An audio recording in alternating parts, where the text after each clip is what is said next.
Apalagi kalau misalkan kita lihat kan padat karya ini tercatat sebagai industri yang paling banyak melakukan PHK begitu ya. Dan kalau kita lihat di tahun depan prediksi Anda seperti apa nih kalau misalkan memang pertumbuhan ekonomi kita 5,2%? Ya, jadi target pertumbuhan ekonomi itu kan harusnya perlu didukung dari sektor-sektor yang menjadi unggulan atau sektor-sektor yang menjadi prioritas.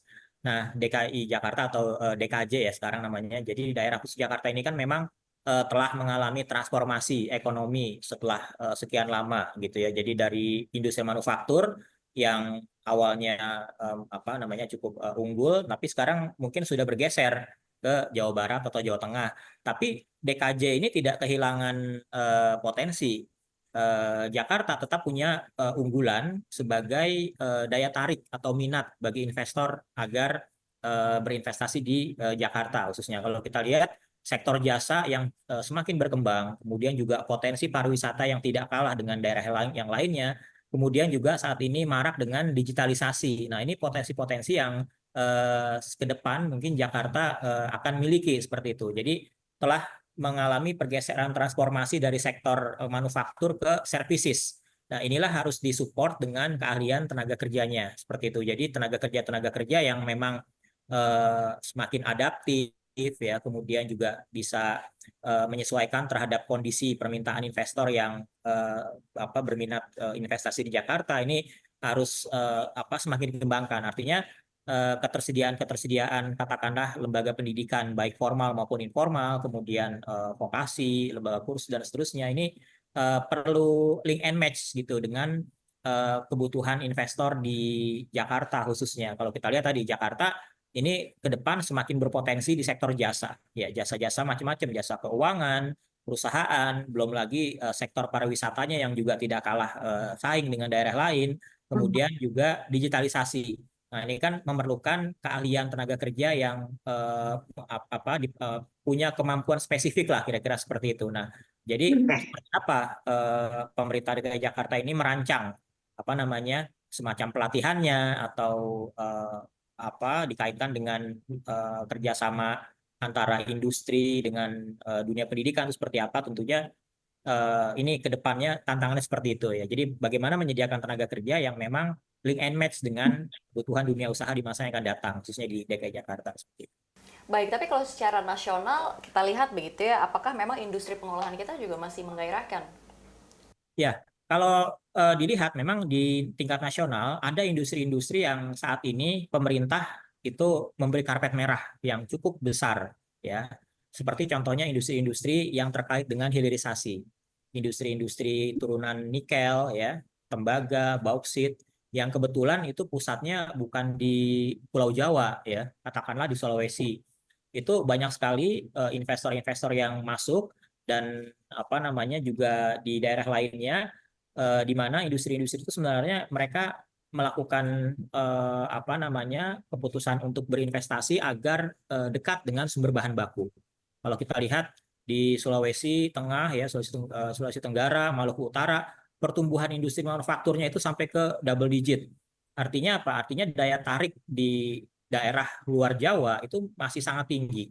Ya, nah tinggal bagaimana pemerintah memberikan semacam kepastian hukum, ya, kemudian juga infrastruktur yang terintegrasi, kemudian juga pasokan listrik dan SDM. Jadi kalau kita lihat daya tarik industri manufaktur di Indonesia ini masih sangat tinggi, khususnya di daerah-daerah yang punya potensi terhadap tadi sumber daya alam.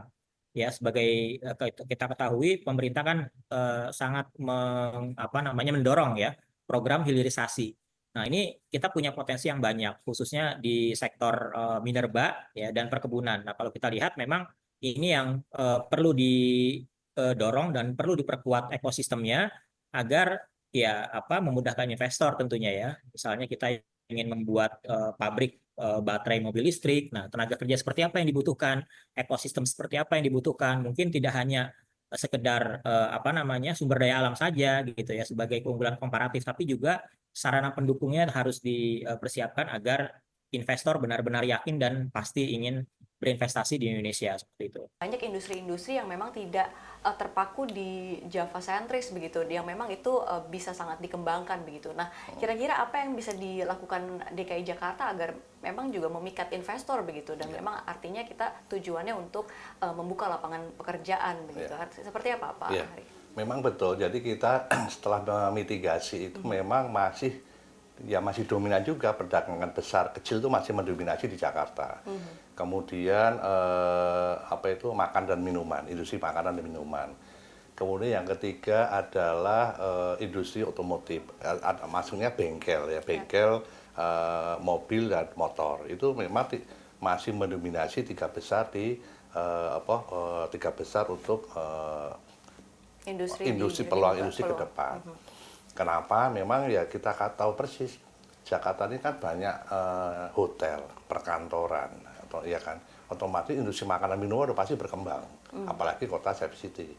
Kemudian berkaitan dengan transportasi, sama juga akan berkembang pasti industri bengkel motor, transportasi kan pasti akan berkembang, apalagi nanti kaitan dengan pabrik transportasi, ya kan. Kemudian, nah, di dalam tadi Mas Heri bilang harus kita dalam memberikan pelatihan pekerjaan ke depan buat pekerja itu apa? Artinya udah tadi udah disampaikan link and match.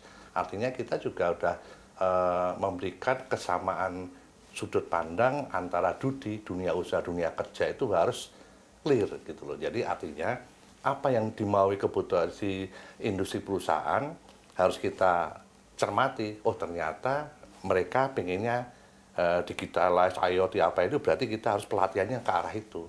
Makanya sekarang saya lagi mempersiapkan prasarana dan modernisasi peralatan pelatihan. Jadi semua BLK atau pusat pelatihan kerja daerah kita renovasi.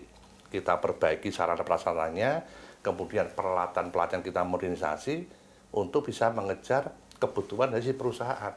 Jangan sampai contoh, kita mau masuk ke dunia perhotelan. Perhotelan itu mintanya apa? Oh kalau kelas bintang 5 itu sarana pelayanannya seperti ini. Sedangkan yang punya kita hanya bintang 3. Kan nggak mungkin, padahal yang kita didik adalah sertifikat kompetensi dari BNSP. Begitu kita latih, yang masuk ternyata bintang 5. Makanya suka saya rombak tuh. Dari bintang 3 yang pelatihan kita rombak seperti bintang 5. Begitu siswa didik yang kita latih mengetahui oh bintang 5 seperti ini, begitu direkrut dari bintang 5 mereka sudah clear.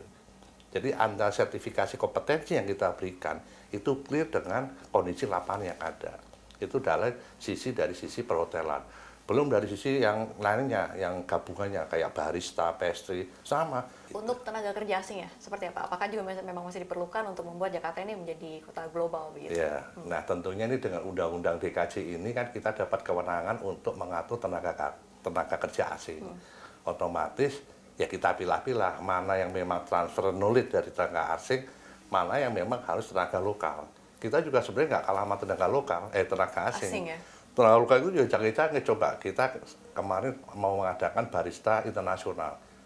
Kita juara-juaranya juga orang-orang lokal kita sendiri, karena mereka sudah bisa meramu dengan baik apa.